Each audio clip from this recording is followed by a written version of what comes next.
بسم اللہ الرحمن الرحیم۔ انس بن مالک رضی اللہ تعالی عنہ سے روایت ہے، وہ فرماتے ہیں کہ رسول اللہ صلی اللہ علیہ وسلم نے فرمایا، جس شخص کے اندر یہ تین چیزیں موجود ہوں گی اس کو ایمان کی حقیقی لذت حاصل ہوگی۔ نمبر ایک، اللہ اور اس کے رسول کی محبت تمام چیزوں سے اس کو زیادہ ہو۔ نمبر دو، جس سے بھی محبت ہو محض رضائے الہی کے لیے ہو۔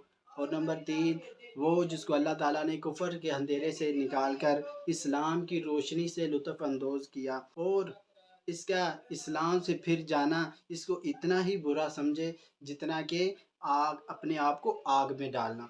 اس حدیث کی وضاحت یہ ہے کہ رسول اللہ صلی اللہ علیہ وسلم نے فرمایا کہ جس شخص میں یہ تین چیزیں موجود ہوں گی اس کو ایمان کی حقیقی لذت حاصل ہوگی۔ نمبر ایک، اللہ اور اس کے رسول کی محبت دنیا کی تمام چیزوں سے اس کو زیادہ محبوب ہو۔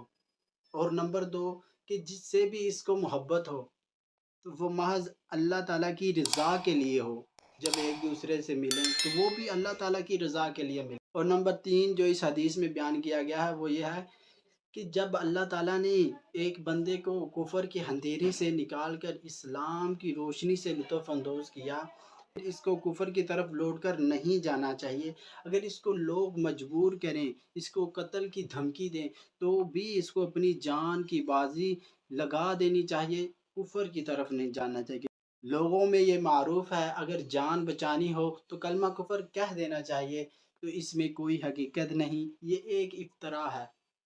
اگر آپ کو مجبور کیا جائے کہ ہم آپ کی جان نکال لیں گے آپ کلمہ کفر کہیں، تو آپ اپنی جان نچھاور کر دیں، کلمہ کفر نہ کہیں۔